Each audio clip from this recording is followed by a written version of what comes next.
All right, welcome back. Today we are tying and painting some unpainted jigs that we poured in a previous video. But as promised, first we're going to put up our sticker. It's just a little fat bass. I kind of like him. So let's see, where should we put this guy? I think we'll just keep going.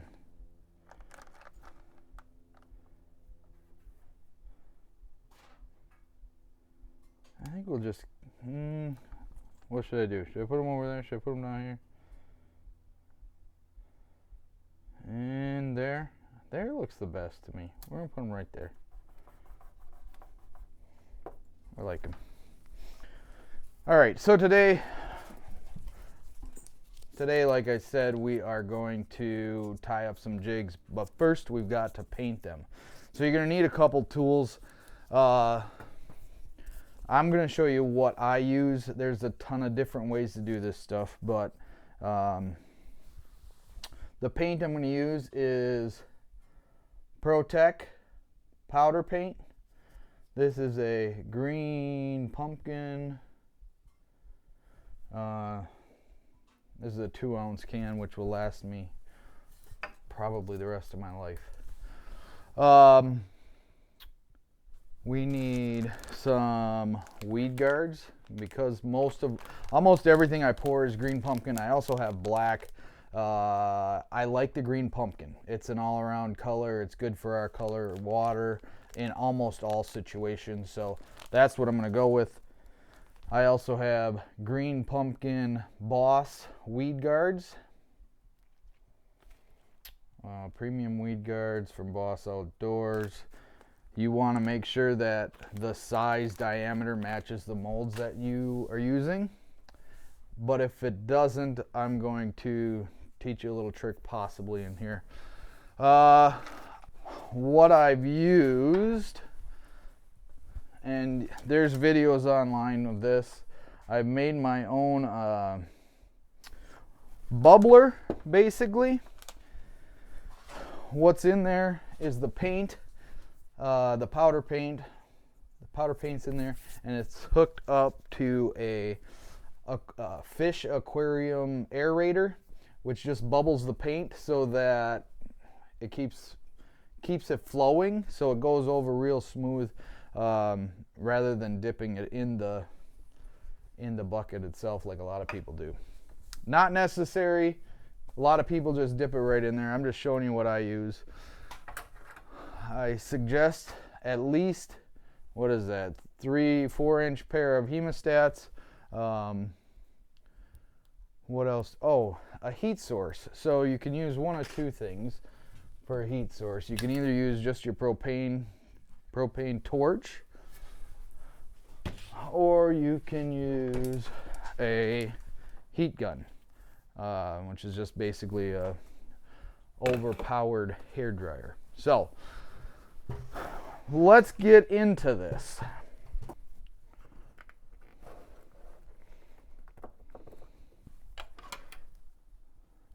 As you can see in here, here's your paint. If it's been sitting for any period of time, which mine has, make sure you mix it up. Then I'm going to turn on this aerator. It might go flying everywhere, so I'm going to cap it. See how bad it is. All right, not bad. So on mine, I have these two, I don't know if you can see it, these two little adjustable, it adjusts the airflow once I get it moving like that. That's too much. You don't want it pouring all over everything, but you do want it to be moving. Ultimately, you want to be able to dip it and pull it out without it getting stuck. So that seems to be pretty good. I am wasting a little bit of paint. That isn't too bad. keep it moving. Keep it moving is the trick. So, heat gun.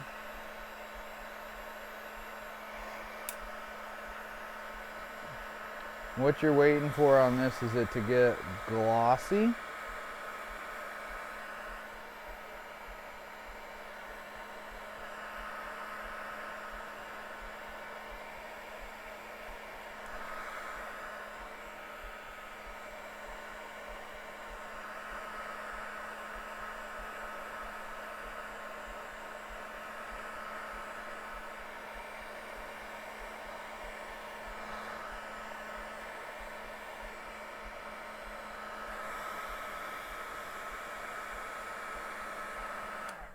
That's pretty good. And then you're just going to dip it and knock it off right away.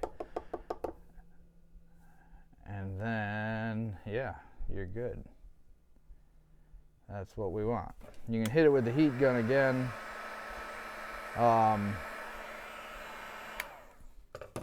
What I would suggest, if you don't have something to cover that, take a paper clip and poke through that hole while that's still hot. And that is how I hang my jigs to dry. So you can hang them either way. Whichever way you hang them is the way that the paint is going to drip. So keep that in mind. I did plug up the weed guard spot, and I'm going to show you what I do with that after a little bit here.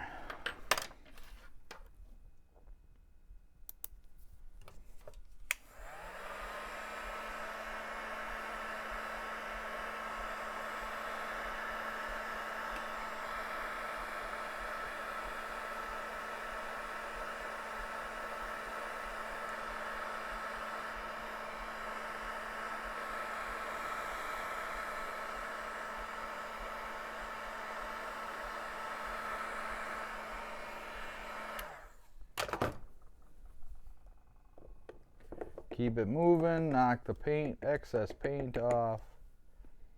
Beautiful. Poke your eye hole through.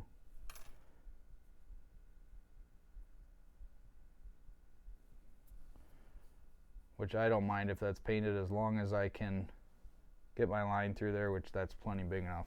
I'm actually hanging these from the hook end so that the paint drips down.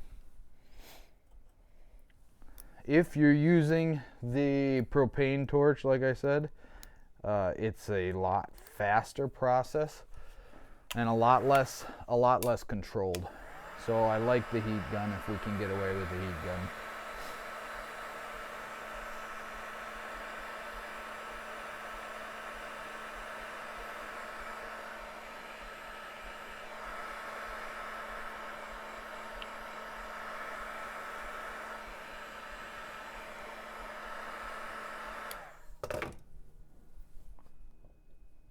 Keep it moving. Yeah.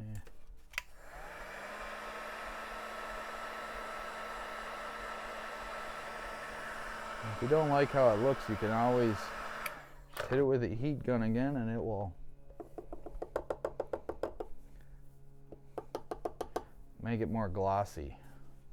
I'm actually trying to make a few of these more matte finished, more powdery, if that makes sense. But I can't even.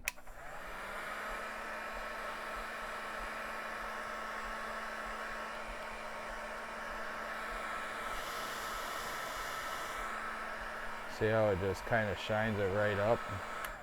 The biggest thing is getting that eye open. If you don't do it right away, you ain't gonna get it open. Not easily anyway. So, and we got a whole ton of these to do.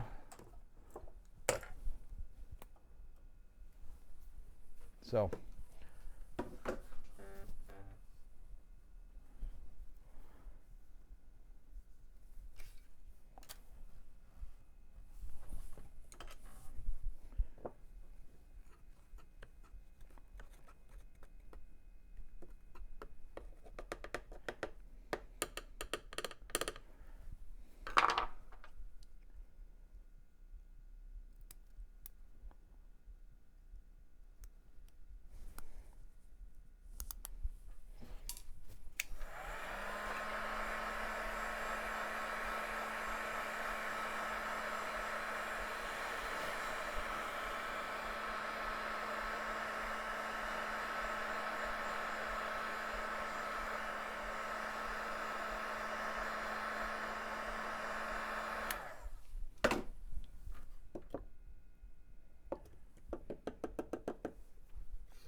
I like that one. It's a little matte. There's a little blue flake, like a very little blue flake in there. One thing I will show you, I've created my own little hanging rack here. So what you do not want, let's see if I can get a better angle on this.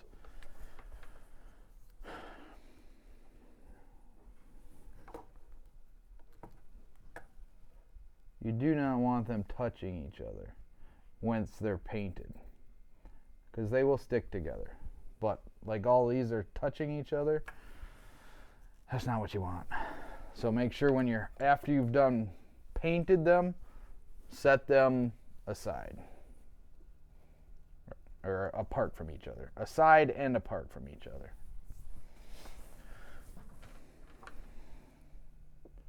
All right, so while I'm doing these, you saw how many I had to do.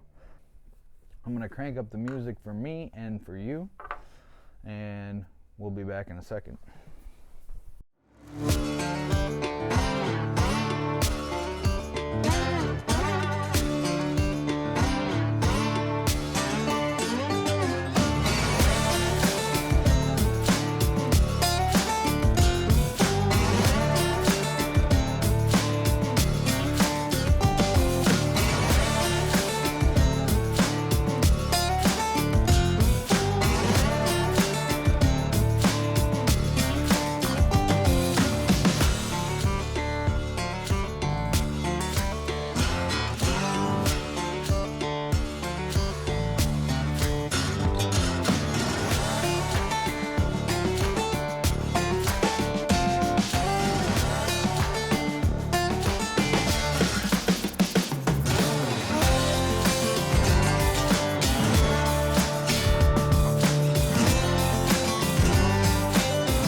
So I painted all my 1/4 ounce jigs with the green pumpkin. Looks great, but what I like to do after I've painted them like you've just seen is throw them in a toaster oven, 350 degrees for about 30 minutes. That will bake that powder paint on there, and it takes a lot to chip them, a lot better than the stuff in the stores I've found, as far as chip protection and keeping the paint on there. So that's what I'm gonna do next. I'm not gonna show you how I do that, but basically I've got a little toaster oven, bought that on Amazon as well. All of these go in there on a rack that I made. Hang them, 350, 30 minutes. And 350. On my toaster oven, it's 15 minutes twice. In the meantime, then I go on to filing down the next size up. Filing down because I didn't file them down before. File it down, paint them, put them on the rack. Hopefully by then a half hour's up. More music.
So the way I'm getting the matte finish is not putting as much heat on it when I dunk it. So let me see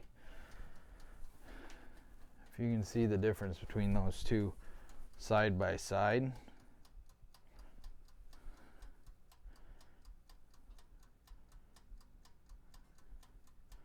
Hopefully you can see that. I don't know if you'll be able to or not.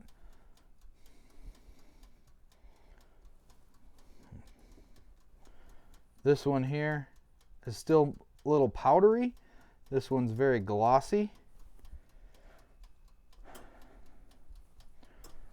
So I'm intentionally doing that just to have a variety, just to see if that makes a difference. Like I said, this company, Great Lakes Finesse, which is hitting the world by storm, is using the matte finish stuff. I don't know how they're doing it, but I'm just experimenting. We'll see what happens. I don't know exactly what that's going to turn out after it bakes, but I'm hoping it's still got that powdery look to it. So anyway, that's what we're doing. All right, for the next phase of this process, we're going to be tying the skirts on there. So you're going to need skirt material. There's the Saved by the Bell. Dinner bell. Jig bell. The jig bell. There's the jig bell. So there's different types. Let that cool down in your toaster oven for a minute before you pull it out, or use a hot pad or a glove or something if you're going to pull it out. But there's no point. You can't touch any of them anyway.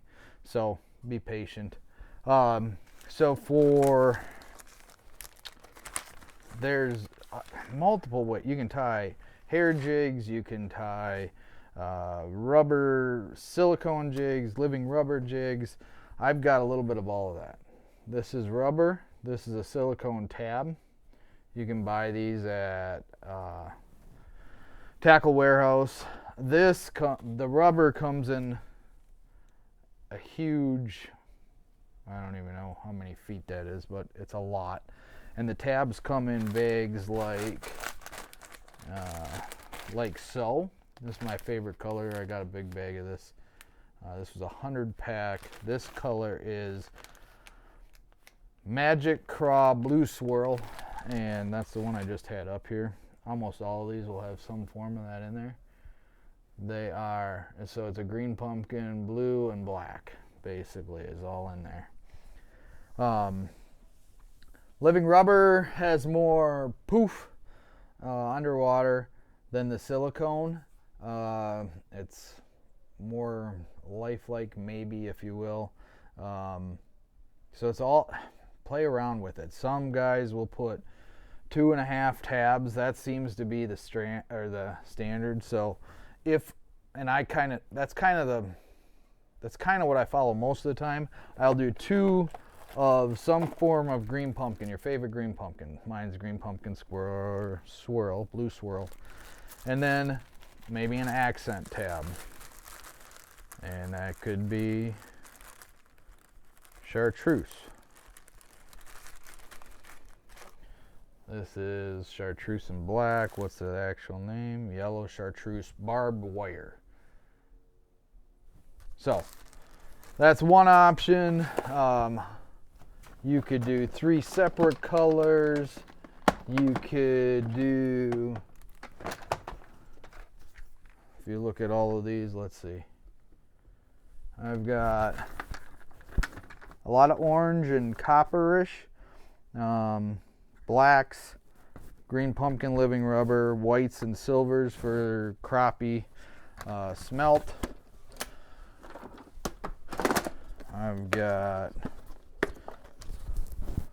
green pumpkins, blues, green pumpkins, purples, red, which was kind of a pain to find actually, blue, brown, brownish orange, whatever you want.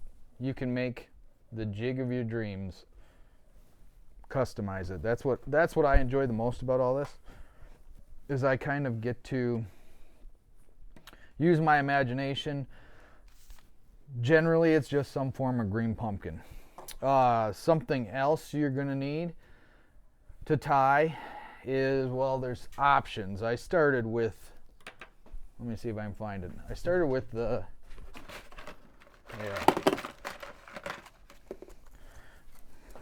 garden wire or floral wire, and you clip a piece of that off and you tie it that way. I absolutely hated it. I don't tie any of them with wire anymore. Then I went to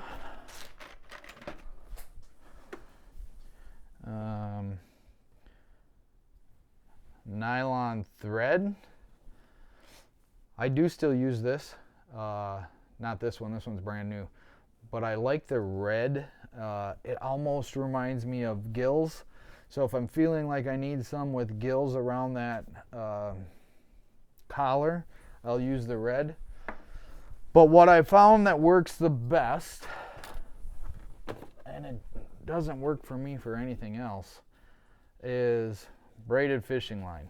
This is 20 pound braided fishing line specifically. This is Suffix 832. I wasn't a fan of the Suffix 832, and I certainly am not a fan of 20 pound test for anything. A lot of guys use it for top waters. I do not. I tried it, didn't like it, got a lot of wind knots, just didn't care for it, so I use pretty much 50 pound braid for everything. Top waters, frogs, the whole 9 yards. 50 or 65 even. So I took a spool, and you can see there's red underneath that, but I took a spool, wound this onto the spool, got a little bobbin. That is what I tie with.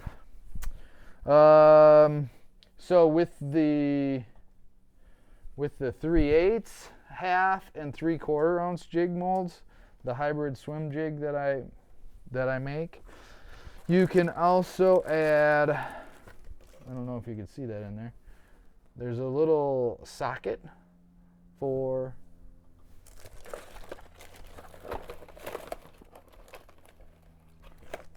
eyeballs. So you super glue eyeballs on it. Not necessarily. There's the 1/4 ounce jig, which is the one I'm going to tie first, has no eye sockets. I don't know that it matters. Sometimes it probably does matter. It's obviously more realistic if it's got eyes. Maybe sometimes they key on that. I don't know. But let me grab a glove and see if we can get to tying. It's I think the matte thing didn't work out at all, so that didn't matter. I think the matte actually probably made them more brown, and the green pumpkin was more shiny. So I don't know that it mattered at all. Brown does not bother me, and won't ever, not even a little bit. Some of them I left partially unpainted to see if there'd be a little bit more shine on there. Again, I'm just experimenting with different things, see what I find works best, and we'll go from there. All right, so as you can see, I will never be able to get a weed guard in there. So we are going to tighten that onto our vise. Tighten our vise down so it's solid. And I'm going to take my drill with the same size bit as the weed guard, which is an 1/8 inch, and I'm just going to drill that out.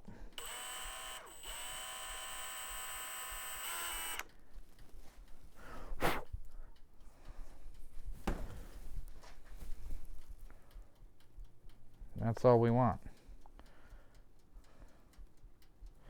I'm gonna have to bend it to our liking, but yeah, that's not exactly what we want. We want it more like that.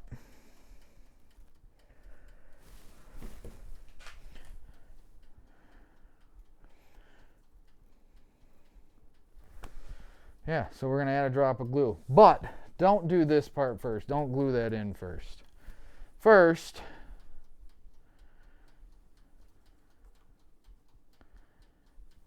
tie yourself Tie your skirt on. So let's see if you can see what's going on here. I don't know what the best way to show this is, but hopefully you'll get the idea here.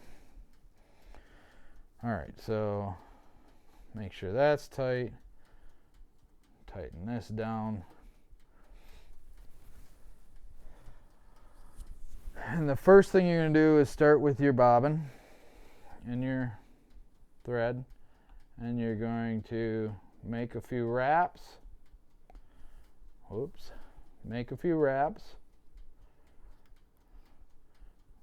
And then wrap over the line that you've already got there, if that made sense. So I started with this down here, started with it down there, came back this way, and ultimately this is the collar you want to tie on here. This is the collar that's basically the bait keeper, your craw keeper on this side. One thing that I didn't show you that you will need is some kind of super glue. I use the Gorilla Gel, and I'm going to put one little drop just to hold all that where it is. Hold that. It's not even a knot yet, but hold everything where it is.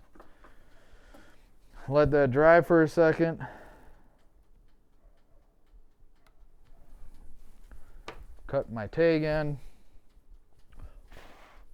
Let it dry. Take a drink of your beer.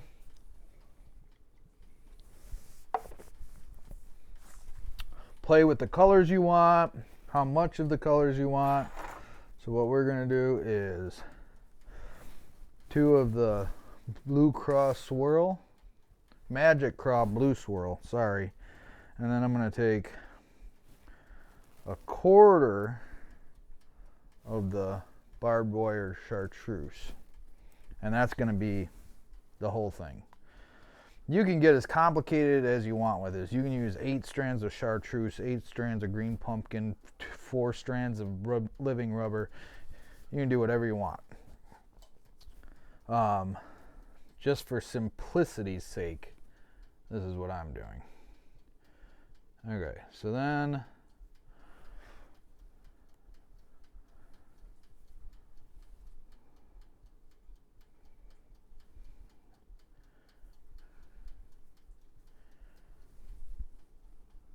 flip that around. You're going to lay this across the top or the bottom, whichever way you want to do it. Kind of have the hook in the middle. I don't know how well you can see this. Wrap once, wrap at least twice. That's a loose wrap just so that you can put the tab wherever you want it. That's where I want it. Then I can kind of snug it up. Okay. I'm going to do a couple more wraps. So 3, 4 wraps. Those 2 are tight. And we're going to turn it upside down.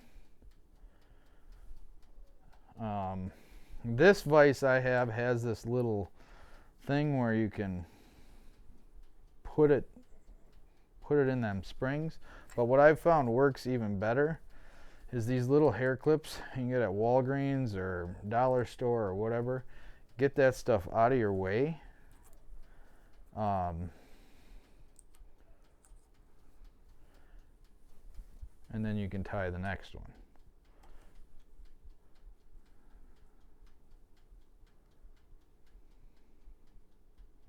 And I'm going about halfway through the tab, tying it twice again, making sure everything's where I want it, which that is pretty good. Going 2 more times, tight,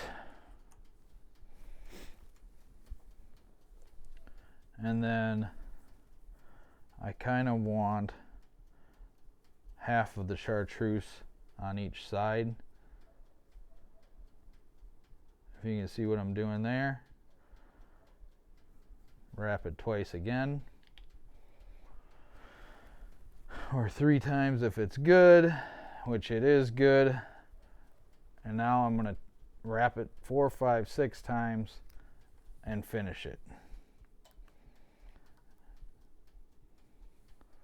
So what I mean by finish it is you're going to take your 2 fingers, you're going to make a big loop, and you're going to go around,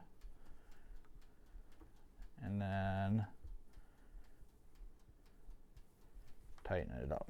And I'm going to do that a couple times, probably 4 or 5 times at least. So make a big loop, go around all my tabs, push it down,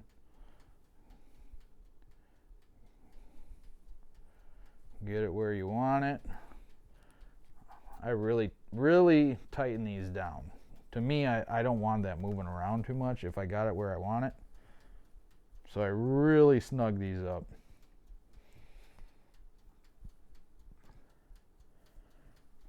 And that's 3 times around. I'm probably going to do 1 more.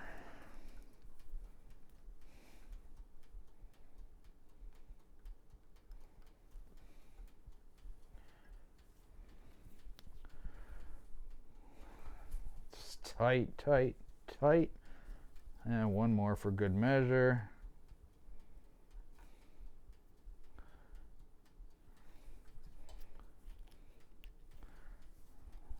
I'm going to take that super glue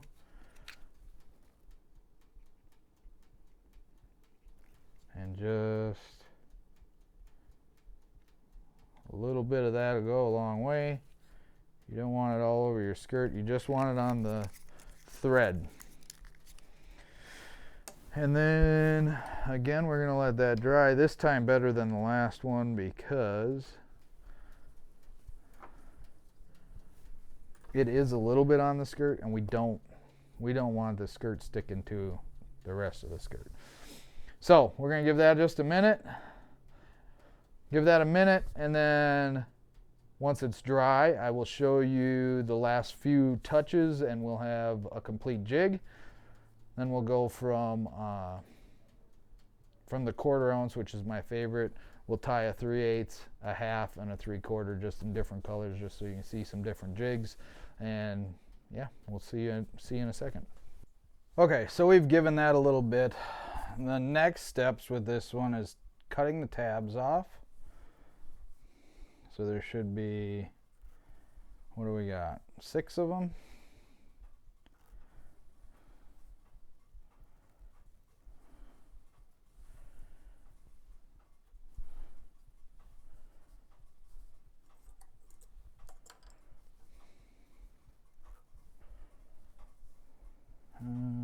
Five of them?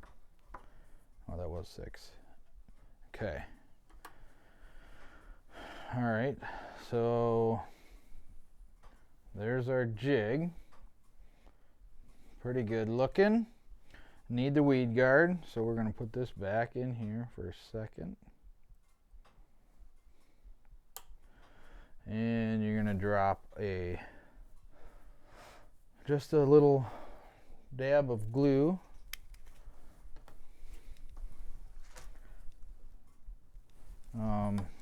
You might need our little hair clip again. Get this crap out of the way. The biggest thing is you don't want to glue a bunch of silicone strands together. You want it to do exactly what it's doing, and that's flare out underwater. So our weed guard, it does not take much, guys. We're just going to put a little drop on there. I probably even put too much. We're going to make sure that that goes in the hole and pushed all the way down the best you can.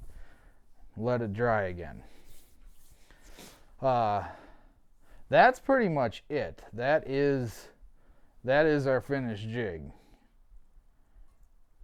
I don't know why I did that. There's still glue up there. I don't want to do that yet. That's our finished jig. I'm going to take a different one that I finished and show you. Well, we'll put it this way. once I've done all the jigs that you're going to see me tie here, I will show you different ways to trim these jigs. I'll show you my favorite way and some other options that people use, and yeah, you'll be ready to take your jigs and go catch some fish. So here's a few more. Stick around if you want. Otherwise, that's basically it. Like, subscribe. Let us know if you like the content. We're doing well. We are at 100 subscribers now, so thank you guys that have subscribed. For those of you that haven't yet, subscribe, hit the notification bell so you'll know when we're putting them out. I'm trying to put one out 2 times a week.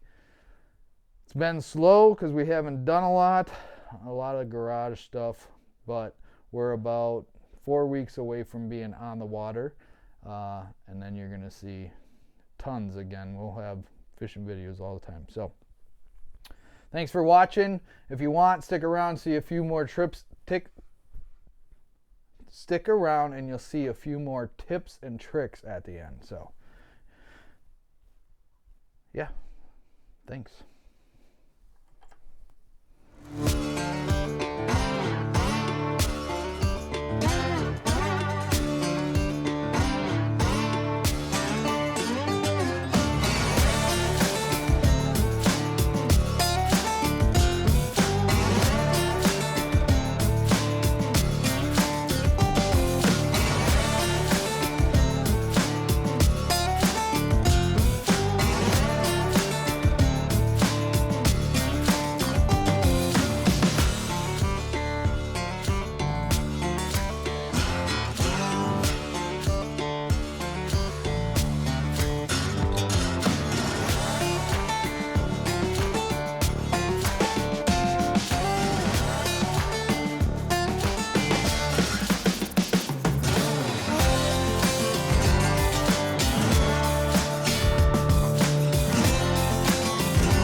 All right, while we're waiting for that one to dry, this is a good looking jig. Black and blue, green pumpkin head, which is all right. I'm only going to show you one of my favorite trimmings. So what you've got is you've got a full skirt here, right? There's at least 2.5 tabs. That's really bulky. And generally what I do is I leave them in the box until I'm in the moment, but I'm going to show you one here as a tease. This will be a follow-up video once we get on the water. What I like to do is flip it over, less bulky profile.